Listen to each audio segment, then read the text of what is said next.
Welcome on into BKL Nightly. This is the Let's Talk Ball edition. I am Thad Brown. He is Carl Jones. Every single week, we break down the X's and the O's from every single Bills game. Today, we're watching the Bills and the Panthers. Very one-sided, Carl, for a number of different reasons. The Bills get some credit for that for sure.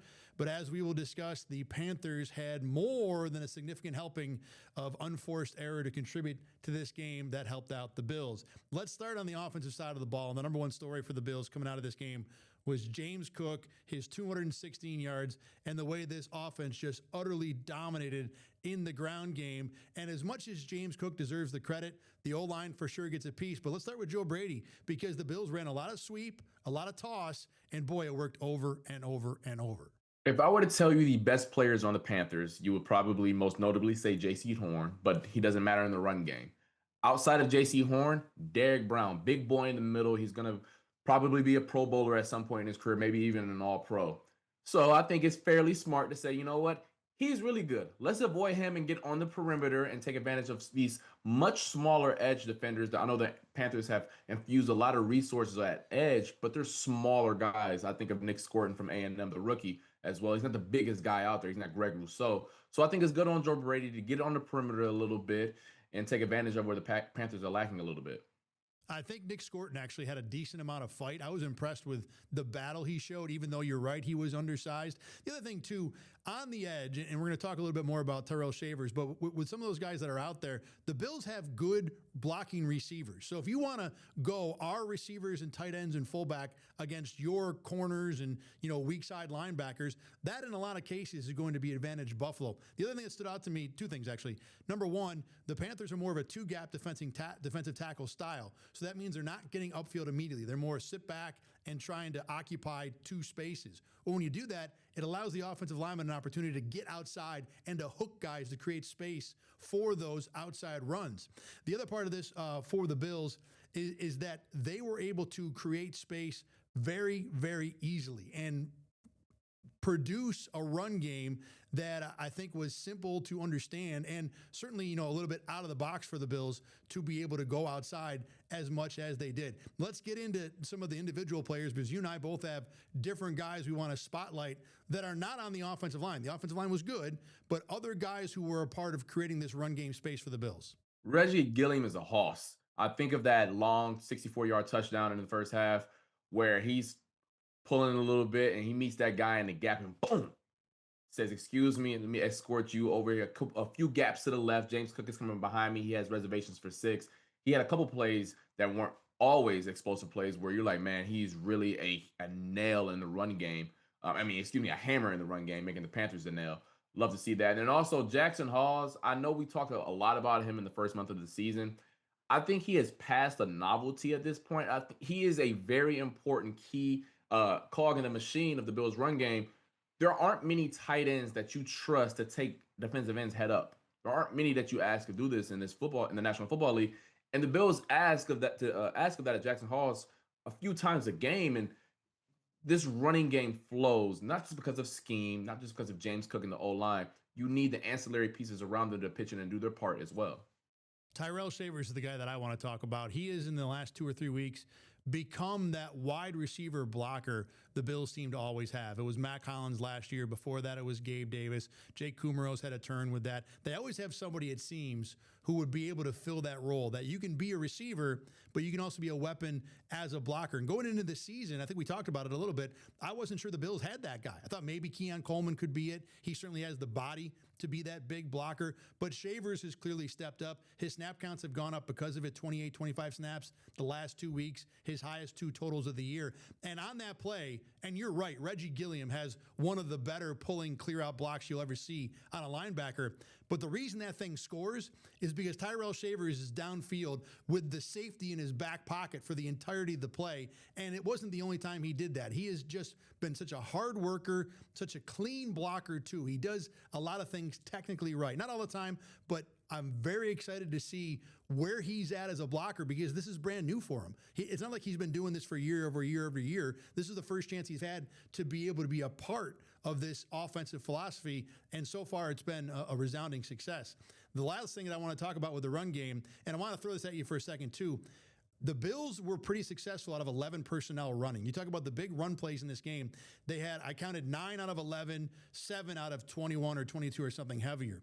By spacing the Panthers out, the Bills, it seemed like at the snap, had a number of runs where you just count 1, 2, 3, 4. There were 7 blockers against 6 players for Carolina in the box.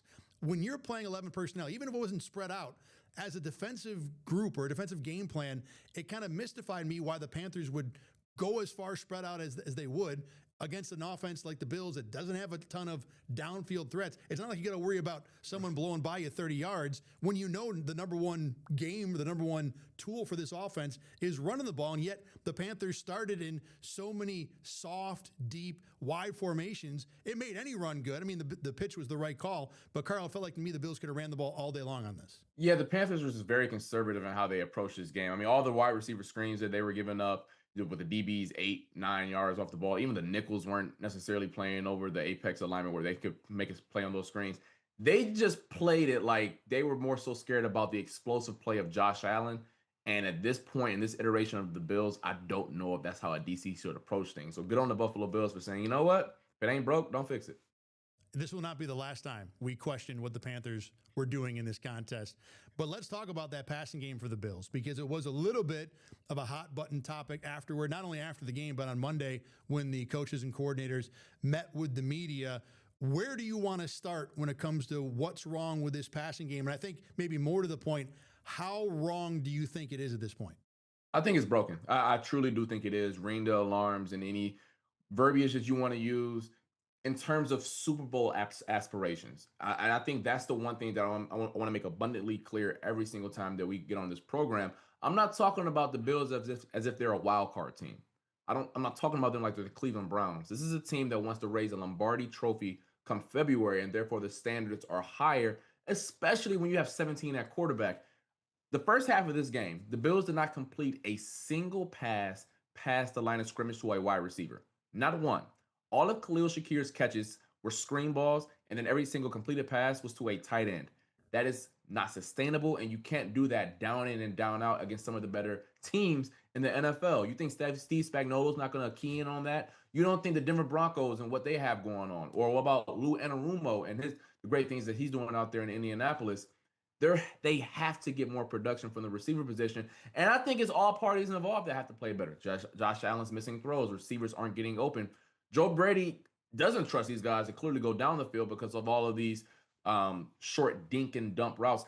They completed before this game got out of hand in the fourth. Well, this game was always out of hand, but until the fourth quarter, they didn't complete a single pass with the air yards more than 8 yards to a wide receiver.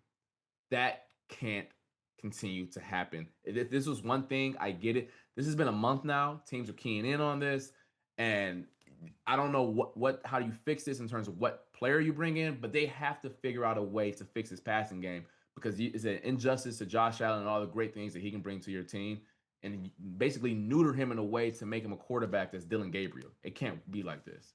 And even you talk about no passes downfield to receivers, even the downfield passes to the tight ends, which is why you have to make that caveat of the receivers.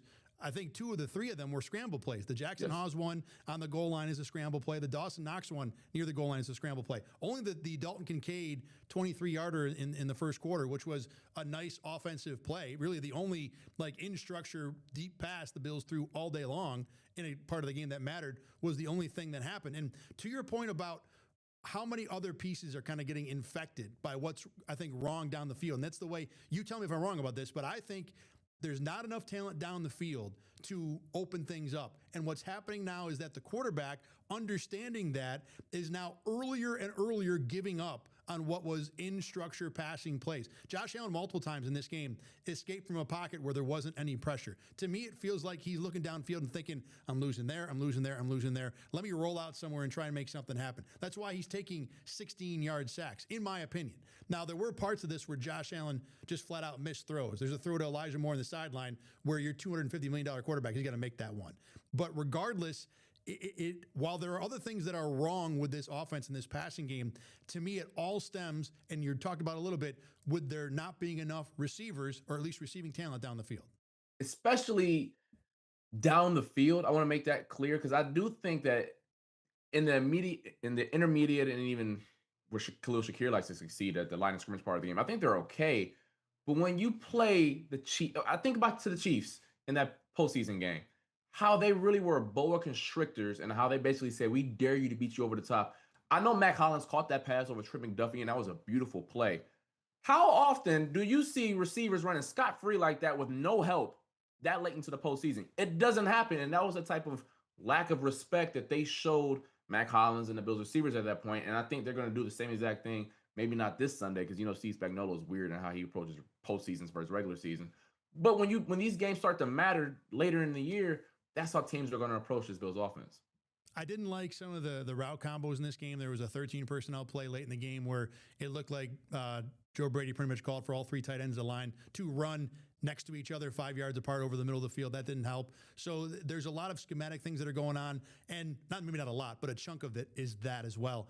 And you almost feel like that Brady, when he understands that he can't win, he's got anything that he wants to do in the passing game to create wins, he has to create them. He can't just say, my guy is better than your guy. You talk about the boa constrictor thing. It does feel like everything is so not loose, not free, not easy, that everybody is squeezing hard to make this happen. And Carl, we're talking about this in a game where the Bills won 40-9, where they should be able to do whatever the heck they want to on offense because the ground game was going so well. I'm with you on the alarms. Real quick, what's your suggestion? What do the Bills do? I mean, I think we all agree it's going to have to be new talent. You talked before we started recording here, maybe Josh Palmer is a little bit of a release valve, but I think we both probably agree it's got to be a trade, right? It has to be some trade, and I think Rashid Shaheed is probably the most realistic candidate, and who knows what the asking price would be for that. You're seeing conflicting reports, but I will feel comfortable giving up a 3 or a 4 to go get that done. I think as long as you got Josh Allen, you owe it to him to always make sure that you give him the best chance to succeed. I want to put a number real quick from Next Gen Stats on what we're talking about. Passes of more than 10 or more yards. So this isn't like shots down the field like Drake May's doing right now. Josh Allen is 22nd in EPA per dropback. 10 or more yards. That includes some tight ends. Throw Dalton Kincaid and Dawson Knox in there too. 10 or more yards. He is 22nd in EPA per dropback. Air yards. He is behind quarterbacks like Carson Wentz, Kyler Murray, Mac Jones, and your boy from South Beach, Tua Tagovailoa. That is unacceptable, and that can't continue on if the Bills want to raise the Lombardi Trophy in February. Yeah, I was going to talk about that's like Gardner Minshew as your quarterback on throws of 10 yards or further right now. The Bills just can't manage with this. The thing about Shaheed, I don't know if I give a 3 for him. I mean, the Bills need help desperately, and maybe you pay a desperate price. But Shaheed is just not that much of a talent. He fits well because at least he would provide that down the field aspect that might create some breathing room for everybody else. But a 3rd is still pretty rich for my blood when it comes to a guy like Rashid Shaheed, who's been a part-time player on a bad offense in New Orleans. For sure. All right, let's go to the defensive side of the ball. Number one, you're the cornerback. You're the former Division I. We had a corner who played his first ever game as a first-rounder, Max Hairston. Give me your breakdown on the 27 snaps that Hairston had against the Panthers. I thought first off, most importantly, he looked healthy. Didn't look like he was limited by any means out there. He was very fluid, and he just is an easy mover out there, which I think if you were excited about him in the draft and you wanted to see that athleticism translate to the football field, at least in his first audition, I thought that you saw those same traits. Having said that, he never looked like he had to move into top gear. That's one of two things. Either A, the receivers across from him weren't that good, and he didn't feel like he needed to extend a little bit, or he's that natural of an athlete where he can pace it on his own. I don't know which one is which. I think we're going to find out this Sunday when he's facing a receiving core that can get into that 4th, 5th gear a little bit. But I was encouraged. I'm not going to sit up here and say that it was lights out, oh my gosh, like the greatest thing I've ever seen, calling Pastor Surtain. But I thought that he didn't really have any coverage busts in terms of like in the wrong place at the wrong time. That's good, especially when he's been away from that long. But he looked like an easy mover, and that's what I wanted to see. I want to see that same athleticism I saw at Kentucky translate to Sundays, and at least through 27 snaps, I think it's going to be there. I agree. I thought he looked comfortable. I thought he looked like he was in the right place most of the time. Even that one, give me your take on this play. It was, I think, right at the end of the half, The play where Andy Dalton gets sacked and the Panthers end up not getting a field goal. The Bills go man in low red zone, and Hairston ends up not on a man. He's kind of standing out there by himself, and I think it's unusual that the safety got a man and the corner did not. But even then, I thought he felt comfortable enough to understand, okay, I have space. Who's around me? Let me try and get in some passing lanes. I thought it was, handled about the right way. Yes? Yes, I was the same way. I was like, why is Poyer guarding? And I'm like, oh, okay. Well, this isn't like a huge bust because Hairston doesn't look out of place. That was a good move by the young buck. The other thing about the receivers he went against, which is definitely a point I thought about going into the last game and certainly going into this one, that Carolina team is big, strong, tall receivers, which probably is not the ideal matchup for smaller, faster Max Hairston. This week you think would be with Rashee Rice, Xavier Worthy, and that group. So in terms of not being able to go into the top gear, I think Tet McMillan and Xavier Legette, those aren't guys that are going to bring the top gear out of most players, whereas this week will. The other concern I had with him is being able to take on blocks. Look, he showed the ability to tackle on the outside throw to Jalen Coker there, but there were a couple of times where Xavier Legette locked him up. There was one play where Xavier Legette locked him up, and Max immediately went to the ref looking for a holding call, and I'm kind of watching it, laughing to myself, thinking, no. That's a good block there, son. Welcome to the NFL. That's how we been there, done that. Hey, I've been there, done that one. Right. So, as a smaller guy, this is probably something he's going to have to deal with. And there was another run where I didn't think he got physical enough, but we're nitpicking because all we have are 27 reps to go on. The overall, I thought, was pretty darn solid. When it comes to the Bills and the other major part of this game, in terms of the story, it was the 7 sacks from the defensive line. And there were a number of players who got involved in this. But let's first start on the other side with the Panthers offensive line, which came into this game 23rd in quarterback pressure rate allowed. I talked about it before the game last week that, look, Bryce Young's probably been saving this line with his ability to scramble. Andy Dalton, he doesn't have an ability to scramble. He showed the ability to turtle is what he showed. And it did play into the Bills' hands. But this Panthers offense, especially on the line, certainly I think lived down to the hype in this one. We're going to find out soon. And I know the Chiefs are somewhat banged up, but I think they'll get Trey Smith back for Sunday. We're going to find out real soon. Was this more of a quarterback ecosystem, the Panthers issue, and that's why the Bills' defensive line looks so good? Think back to week 2 when they played the Jets. They dominated that offensive line in Justin Fields, and it was more so, well, I don't think Fields can get rid of the ball that well, and the offensive line didn't have a great day. Or is this something that we're going to see going forward when you infuse Michael Hoyt, Joey Bosa looked like he had a few splash plays as well. Greg Rousseau turned the corner a few times. I don't know which is which, but I will say on that given Sunday, they look fresh. They got after the quarterback. Andy Dalton did fall. Like, I think the one play right before half, like, he felt Bosa and just said, I give up, which was kind of wild. But nonetheless, you can only play who's in front of you, and I thought that they dominated, which is what good teams are supposed to do when a team is in a weight class below you. Yeah, and they were schemed up and coached like a team that's in the weight class below you, maybe 2 weight classes below you. I mean, they had one play where I know they're trying to simulate a run, and you want to show pulling action on the offensive line to get a defense thinking run. But what ended up happening on this particular play is they tried to pull the center and run the tight end to the inside to pick up the center's man, and they just ran into each other. And basically, instead of blocking the guys that would have been in front of the tight end in the center, those 2 guys got in scot-free. And this was, kind of the play that was the thing that summed up what the Panthers offensive line looked like. As for the Bills on the D-line, let's talk a little bit more about Joey Bosa, because with the loss of Ed Oliver, and we'll get into that in a second too, to me, Joey Bosa is the guy that needs to step up. This is the guy that's going to have the pressure. This is going to be the guy that's going to kind of have the crown of, look, if we're going to be the kind of defensive line that, like you said earlier, can compete for a Super Bowl, we need someone to be a star. He's been close to that a lot of times this year. He's been close to that level, and he was late in second quarter. I thought he was fantastic over and over and over. Can we get that Bosa that often or often enough to make up for what the Bills are going to lose in Ed Oliver? That's going to be the $1 million question. We've talked about this off air, on air for years at this point. The Bills need a player in the postseason that has 2 things. I need at least 5 or 6 pressures a game when it counts. And then I also need for the offensive line and the protection plan to account for you every single time they break the huddle. And based off of, I think, 3 or 4 games, we've seen Joey Bosa be that caliber of player where, like, hey, if you leave him one-on-one with a tackler that's less than, he's going to completely blow up this play. If he can continue on this, I don't want to say trajectory because he is what he is at this point in his career, but if he can have those performances when they need it most, that's where they're going to need make up for the lack of Ed Oliver because that is a big loss. The thing that has concerned me with Joey Bosa and Greg Rousseau to a lesser extent is that what they do well is compress the pocket, push offensive tackles into the quarterback's lap, and make life a phone booth in there.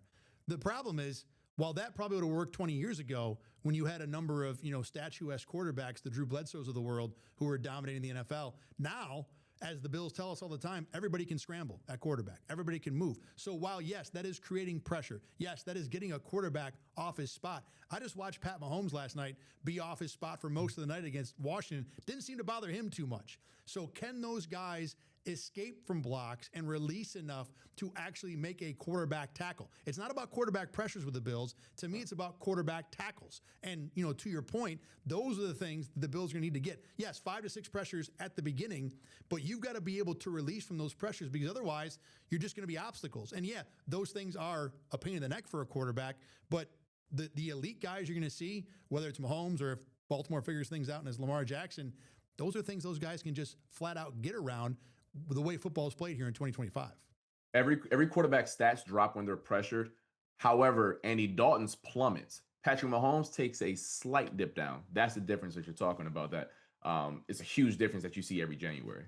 Speaking of huge difference, no Ed Oliver, likely for the season. Maybe not. Maybe he comes back for the Super Bowl or the AFC Championship. And, I remember noting in my notes here that the last 2 or 3 plays that he had, maybe for the year, were 2 or 3 of his better ones this year. He was playing at that Avengers level that we bestowed upon him a couple years ago in terms of what he was able to do play after play after play. Can you describe, and I know you can't, but I'm going to make you try, what the impact of Ed Oliver not being a part of this defensive line will mean? Massive, massive, especially on first and second down. A lot of times when we talk about these guys getting after the quarterback, oh, it's third down, get them off the field. I thought that Ed Oliver, some of his best plays this year, he was super active on the early downs where it's not as Totally agree. easy to get after the quarterback. And I'm not saying it's ever easy to get after the quarterback, but it's much easier on 3rd and 9. Ed Oliver, some of his best plays this year were 1st and 10 or 2nd and 7, where he's shooting through gaps and getting a big stop for a TFL, or he is getting a quarterback off his spot and forcing him to either check it down or throw the ball away. That's the part that they're going to miss a ton. Will they be able to finagle some things on 3rd down, move Michael Hoyt inside and do some funky stuff with that? Sure. But the early down success that Ed Oliver provided when he was out there this year is going to be huge. And you're going to need Deion Walker to get thrown into the deep end, and hopefully he can grow up really fast because he also has provided some of that early down success as well. Problem is that we've talked about on this program, he will give up a 40-yard run being in the wrong gap as well. So it's big, and they're going to need those young pups to grow up real fast. Ed Oliver's fight when it comes to facing a double team on a 1st and 10 run, that was the play he got hurt on. He got doubled. He got inside of it. He was able to, get involved in the stop. That's something that he does as well as he does rush the passer. And you're right, because when it comes to rushing the passer, not only do the Bills have Joey Bosa and Greg Rousseau, who are 2 highly paid and at least have the talent to be impact players there, but you can run a linebacker from somewhere. You can create things to create pressure. When it comes to stopping the run, for the most part, your guys up front just got to win. And Ed Oliver is the only one who consistently wins against double teams all the time. And, the Bills, not only are they short bodies, but they're short upper level bodies to be able to stop against the run. And we talked earlier about what Brandon Beane might want to do at the trade deadline with gathering a receiver. They're going to need potentially to add a defensive tackle. I mean, they just signed Jordan Phillips from the practice squad. You got him, and you got Larry Ogunjobi, and you got Deion Walker, and that's the extent of the active roster, healthy defensive tackles right now. So the Bills might just need bodies at that spot beyond trying to fill in the talent for Ed Oliver. And if you spend assets on that, I don't know what you got left to add at receiver. A couple other things on defense here. I really liked Cole Bishop's game. You spotlighted on X a play he made on the tight end screen, which was on a cover 0 blitz. The Bills brought 7, and the Panthers got it out with a receiver with 2 blockers in front. I would say that probably scores from the 10-yard line maybe 7 out of 10 times, and Cole Bishop did his job to force it back inside to Jordan Poyer for a stop, which prevented points. That was not the only play he made in this game. He had a couple very strong tackles. Look, the coverage stuff still is not there, and that's, I think, at least a chunk of it is because of the way the Bills play their safeties. But this, to me, was a step-up game for Cole Bishop. It's the mundane. Can you make the mundane look regular and have it do it time and time again? That play on the goal line, he's repped that since he's been like 10 years old. We're like, hey, it's perimeter drill. It's three guys blocking, and there's a running back. Who's gonna win? And the fact that he was able to do his 111, force it back inside, and also get off the block. Let's just not be a tackling dummy here and just say, hey, Jordan Poyer, you make the play. Be a football player and go make the play and get in on that as well. So I thought that was an encouraging thing. We've talked about it. Just make sure we have more consistency, build upon some of the things that we've done before, because that's what's going to separate him from being a player who maybe can reach his potential and a guy who you're frustrated with week in and week out. How about Jordan Poyer quick? He did miss a tackle. There was a play where he got, absolutely turned around and some deep center field coverage that would have been a 7 if Joey Bosa didn't have a sack. But I thought for the most part, I don't want to compare him to Max Hairston, but in terms of a guy who's coming in who hasn't played in a long time, I thought he was passable. Granted, when there's 7 sacks and 3 turnovers, everybody's going to look good, but I thought it was okay. Solid. And especially with the Bills asked of him, he was out there on first and second down for the most part. We're not going to ask you to do some of the exotic stuff where we need our safeties to be athletic and do some of the stuff with disguise. Solid. And I think that if this is the way they have to go down the rest of the year until Taylor Rapp gets back, okay, it is what it is. Before we close out this show, this will be the last time you and I do this before the NFL trade deadline. If you are Brandon Beane, and I don't want to ask for a player or a position, I want to take a look from a philosophy, because I just brought up the problem you have now with Ed Oliver being hurt and what you might need a defensive tackle. There might come a decision in that office at One Bills Drive about, if you're the Bills, do you try to augment what's been a problematic defense, I think more often than not, either at defensive tackle or in the secondary? Maybe if you don't feel like Max Hairston can be the starter, if you want to add a safety, Taylor Rapp's not going to come back at any time. Or do you go ahead and press what you have on offense and say, look, we're going to go into the playoffs, and yeah, we might have to win games 40-37, but if we can find another piece on offense, most likely a receiver, that really opens things up, the way our running game is trucking and the fact that we have the reigning MVP at quarterback with a really good offensive line, 40-37 might be a viable strategy for us. I'm going for the bigger go home in terms of wide receiver. Obviously, you heard the Brian Thomas Jr. report, so I'm not really too enthused by it. I think it's just a report at this point. But you need to go get a player who can slot everyone in their proper positions. We talked about it last year with Amari Cooper. That was the hope, right? He's your wide receiver 1. So you would ask Keon Coleman to be your wide receiver 3 or 4. You would ask Khalil Shakir to just be the underneath guy. But you just can't get any old receiver, because now you're stuck in the same position you are now. You got a bunch of wide receiver 2, 3s, and 4s. And if I'm a defensive coordinator, it doesn't change how I approach Josh Allen. So I think, listen, if you can go get an Olave, Brian Thomas Jr., guys of that ilk, you go do it. If not, you talk me out of the Rashid Shaheed thinking if it's a day 2-ish pick. But if you can get a guy who at least has some juice down the field for like a day 3 pick, I would do it. And because I wouldn't give up a long-term asset, like so first 2 days, but a round 4 through 7 pick for a guy who just can burn and go down the field. I think you owe that to Josh Allen. I think it's going to be hard to really grab that wide receiver 1. And I agree. If you can do that, that's who you grab. Yeah, I'm with you. Beyond, let's take that off the table. I do wonder if maybe you go out and find a safety and a defensive tackle and try and make that defense so that there's not so many potential holes, and allow your guys that you have, your Bosa and your Rousseau and your linebackers when they're healthy, although the backups I think played pretty well in this game, to do what they do well without worrying about the fact that they're like the cartoon character trying to reach in for 7 holes on defense to help what everybody else is doing. Rashid Shaheed would be fun, but I think going defense in multiple spots might be the way to go. All right, that's going to do it for us this week. Remember, you can always watch Let's Talk Ball on Spotify and YouTube. You can also see it right here on Rochester First and on WIVB+. For Carl Jones, I'm Thad Brown. Thanks for watching Let's Talk Ball. We will see you again next week when we talk about the big one, the Bills and the Chiefs.